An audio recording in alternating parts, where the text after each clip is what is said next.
warahmatullahi wabarakatuh. Halo rekan-rekan semuanya, perkenalkan kami dari kelompok 4. Kami akan memperkenalkan dan mempresentasikan perusahaan kami, yaitu Resyabilia Islamic Qatar. Nah, sebelumnya perkenalkan saya Nurhalia selaku owner dari Resyabilia yang bertanggung jawab atas strategi jangka panjang, keuangan dan pengelolaan keseluruhan bisnis. Selanjutnya rekan saya Muhammad Ramadan sebagai CEO yang bertanggung jawab untuk menerjemahkan strategi owner ke dalam tim operasional dan pemimpin tim manajemen. Dan saya Efsah Ramadhani selaku manajer di perusahaan Fashion Muslimah Resyabilia. Saya bertanggung jawab dalam mengelola operasional tim dan operasional harian dan mengecek kualitas produk serta layanan. Baik, selamat menyaksikan. Pada zaman sekarang ini, tren fashion sangat digemari oleh seluruh lapisan masyarakat, terutama fashion muslim yaitu gamis, khimar, dan aksesoris lainnya. Dan perusahaan Resyabilia Islamic Qatar sendiri merupakan perusahaan baru nih yang bergerak di bidang fashion muslim dan yang menjadi produk andalan kami saat ini yaitu gamis. Jadi, bisnis yang kami jalani ini yaitu bisnis yang bergerak di bidang fashion yang memproduksi gamis, khimar, dan aksesoris. Dan nama Resyabilia Islamic Qatar sendiri kami ambil dari gabungan nama tim inti perusahaan yang kami ubah menjadi bahasa Arab, yang mana arti dari nama tersebut yaitu busana yang lembut, nyaman, dan memberikan rasa percaya diri bagi muslimah, serta menunjukkan bahwa pakaian tersebut fokus pada pakaian muslim. Jadi, dengan menamai perusahaan kami dengan nama tersebut, kami harap mendapat kenyamanan dan rasa percaya diri ketika konsumen memakainya. Lalu, perusahaan Resyabilia Islamic Qatar sendiri memiliki tagline yang berbunyi, berbusana Islami dengan hati yang tenang. Nah, untuk yang penasaran di mana nih perusahaan Resyabilia Islamic Qatar ini? Nah, ayo datang aja ke Jalan Bawah Asam, Sungai Sapi, Kecamatan Kuranji, Kota Padang, Sumatera Barat. Lalu, dalam proses pemasaran produk, perusahaan Resyabilia Islamic Qatar memakai konsep promotion, yaitu memasang iklan melalui media massa, mulai dari media siaran cetak, online, dan pemasaran. Dan perusahaan Resyabilia Islamic Qatar sendiri memiliki website tersendiri. Nah, untuk lebih lanjut dan lebih terperinci lagi, boleh nih rekan-rekan kunjungi dan hubungi website kami atau media sosial kami yaitu Instagram @resya.bilia. Dan jika ada rekan-rekan kita yang tertarik untuk bergabung dan bekerja bersama kami di perusahaan Resyabilia, boleh aja hubungi Nuh di bawah di atas ini. Nah, selanjutnya, pertama-tama kami akan membahas tentang 7 prinsip komunikasi bisnis yang menjadi dasar komunikasi perusahaan kami. Yang pertama ada clarity atau kejelasan, yaitu memastikan setiap pesan disampaikan dengan jelas dan mudah dipahami.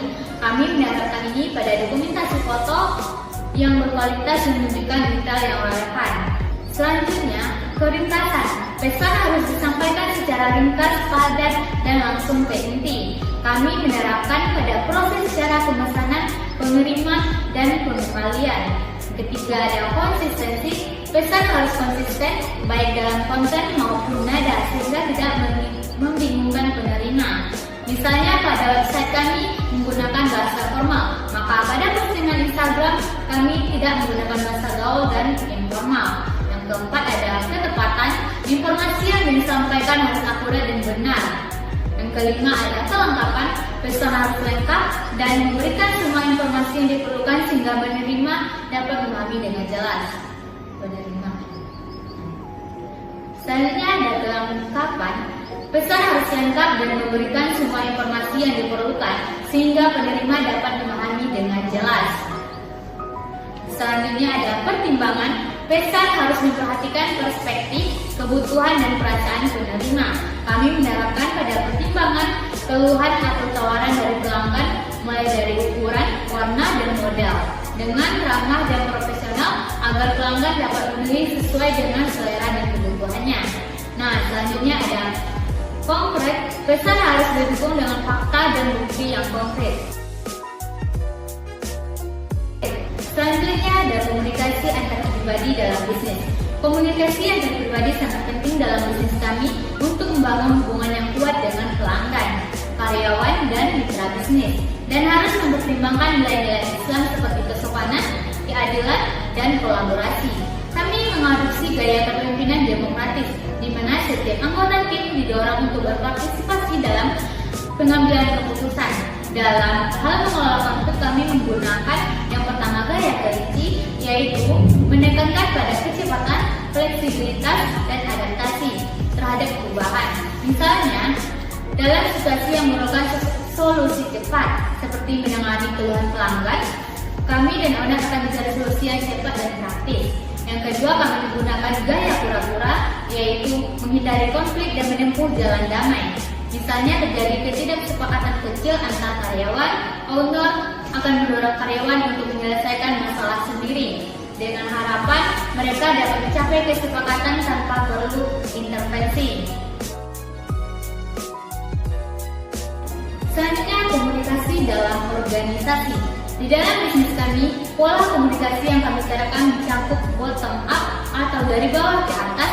Misalnya, tim produksi memberikan saran kepada manajer produksi untuk mengganti bahan baku dengan yang lebih ramah lingkungan, dan top down dari atas ke bawah.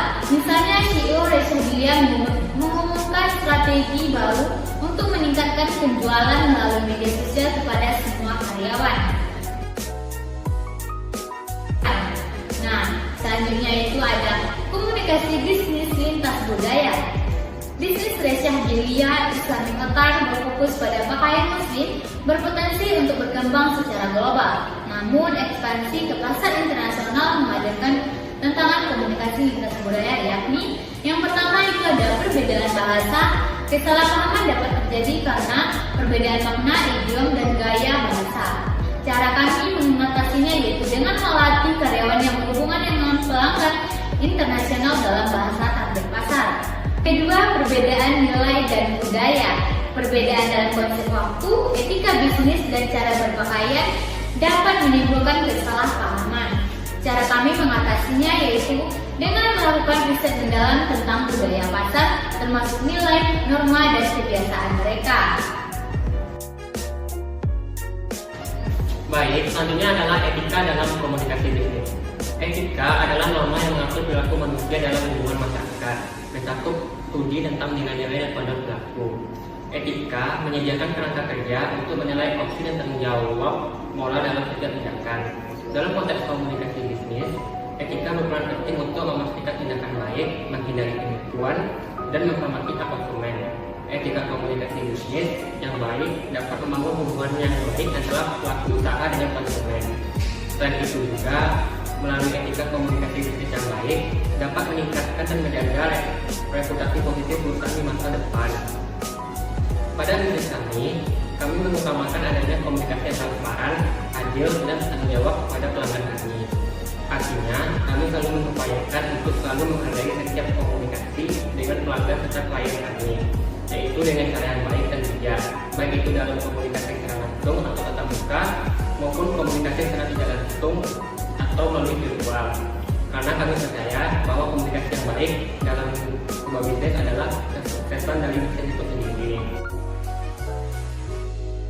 Selanjutnya adalah materi korespondensi bisnis. Korespondensi bisnis adalah kerjasama antara individu atau kelompok yang berkaitan dengan kegiatan bisnis formal, dilakukan oleh surat yang terstruktur dan menunjukkan sebuah hal-hal yang berkaitan dengan urusan bisnis, yaitu sebagai media komunikasi untuk menyampaikan berbagai informasi seperti laporan, keterangan, dan pernyataan. Surat menyurat bisnis juga dapat digunakan berdasarkan maksud dan tujuan pesan yang ada di dalamnya. Di antaranya ada direct request, yaitu surat yang menyajikan permintaan langsung ataupun permintaan barang dan jasa kepada pihak lain atau pihak di luar perusahaan. Selanjutnya adalah bad news, yaitu surat yang ditujukan untuk menyampaikan kabar buruk, dan yang terakhir adalah good news, yaitu surat yang menyampaikan kabar baik. Dalam surat menyurat bisnis Resha Gilia, kami menggunakan direct request untuk meminta informasi kepada distributor terkait ketersediaan bahan baku pakaian dan memberikan informasi kepada distributor terkait jumlah bahan baku yang kami perlukan. Surat penyampaian backlog yaitu ketika kami ingin menginformasikan adanya keterlambatan pengiriman barang, adanya kenaikan harga, dan ketika kami menginformasikan hari-hari di mana butik kami tidak beroperasi karena libur nasional ataupun karena hal lainnya. Selanjutnya, surat penyampaian good news yaitu ketika kami mau memberikan informasi mengenai promo dan diskon produk kami kepada pelanggan, adanya pemberian bonus loyalitas kepada pelanggan, dan ketika ada di antara karyawan kami yang mempunyai kinerja yang cukup baik, sehingga melalui surat good news kami memberitahu karyawan tersebut untuk dinaikkan atau dipromosikan jabatannya. Selanjutnya adalah materi teknologi dan komunikasi bisnis. Kemajuan perkembangan zaman telah membawa kita kepada zaman yang penuh akan teknologi yang canggih dan semakin memudahkan aspek kehidupan kita. Dalam bidang bisnis, kehadiran teknologi mempunyai dampak yang positif, diantaranya memberikan kemudahan kepada pelaku bisnis dengan pelanggan untuk saling terhubung dan berkomunikasi, memudahkan rangkaian kerja internal, hingga membantu penawaran dan promosi produk bisnis melalui media sosial seperti Instagram, Twitter, Facebook, dan lain sebagainya. Pada bisnis kami memiliki beberapa akun media sosial yang kami tujukan untuk mempromosikan produk kami, memberikan informasi mengenai promo dan diskon, hingga menginformasikan jalur operasional butik kami kepada pelanggan ataupun masyarakat luas yang ingin berbelanja kepada butik kami. Selain itu juga, teruntuk pelanggan setia dan mitra kerja kami juga mengaplikasikan pesan melalui email resmi butik terkait adanya pemberian informasi mengenai diskon khusus dan pemberian hadiah istimewa kepada pelanggan atas loyalitasnya terhadap butik kami. Sementara untuk mitra butik, kami juga mengirimkan pesan email khusus terkait adanya sale yang dilakukan oleh semua cabang butik kami. Selanjutnya adalah materi rapat bisnis. Dalam menjalankan sebuah kegiatan usaha, dilakukan beberapa kali rapat yang mana dihadiri oleh pemimpin organisasi atau leader dengan karyawan-karyawannya. Biasanya tujuan dari rapat itu sendiri yaitu untuk mengevaluasi kinerja perusahaan pada periode tertentu, baik itu bulanan, tahunan, ataupun bahkan mingguan. Tujuannya untuk mengevaluasi kinerja perusahaan pada periode tersebut dan mengetahui kinerja yang sudah dilakukan, apakah sudah berjalan maksimal atau masih perlu diperbaiki pada periode yang akan datang. Pada rapat bisnis kami mengadakan rapat bisnis bulanan untuk membahas laporan keuangan bulanan butik, untuk mencari tahu pendapatan dan kerugian yang dialami oleh butik pada periode tersebut. Selain itu juga, kami juga mengadakan rapat tahunan yang dihadiri oleh para mitra kerja untuk membahas rencana pengembangan bisnis Resya Media ke depannya.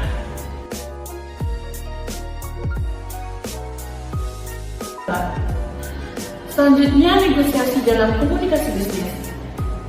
Negosiasi dalam komunikasi bisnis adalah proses interaksi untuk mencapai kesepakatan yang saling menguntungkan, termasuk penyelesaian sengketa dan tawar-menawar. Di bisnis fashion muslimah Resya Media, kami menggunakan negosiasi formal dan kolaborasi. Selanjutnya ada komunikasi dalam proses rekrutmen dan wawancara kerja. Komunikasi dalam proses rekrutmen dan wawancara kerja mencakup berbagai tahapan, mulai dari pengumuman lowongan kerja hingga umpan balik pasca wawancara. Komunikasi efektif melibatkan penyampaian informasi yang jelas dan akurat melalui berbagai media, baik tertulis maupun lisan. Ini penting untuk memastikan proses berjalannya lancar dan menghasilkan hasil yang memuaskan bagi kedua belah pihak. Dalam bisnis kami memberikan informasi rekrutmen yang jelas, menyediakan panduan aplikasi yang transparan, dan merancang wawancara yang interaktif serta fokus pada kompetensi. Kami juga memberikan umpan balik konstruktif dan melatih tim rekrutmen untuk memiliki keterampilan komunikasi yang baik, Dengan demikian, perusahaan kami dapat menarik, mengevaluasi, dan mempekerjakan kandidat terbaik sesuai kebutuhan bisnis kami.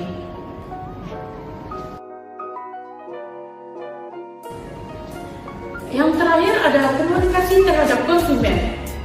Komunikasi terhadap konsumen adalah proses penyampaian informasi antara perusahaan dan pelanggan untuk membangun hubungan yang baik, menginformasikan tentang produk atau layanan, serta memahami kebutuhan dan preferensi konsumen. Dalam bisnis kami, komunikasi pemasaran yang efektif dimulai dengan identifikasi target pasar, pengembangan pesan yang kuat, dan integrasi berbagai saluran komunikasi. Kami menyediakan produk fashion berkualitas yang sesuai tren, menetapkan harga kompetitif, memastikan produk tersedia di saluran distribusi strategi, dan menggunakan bauran promosi yang efektif.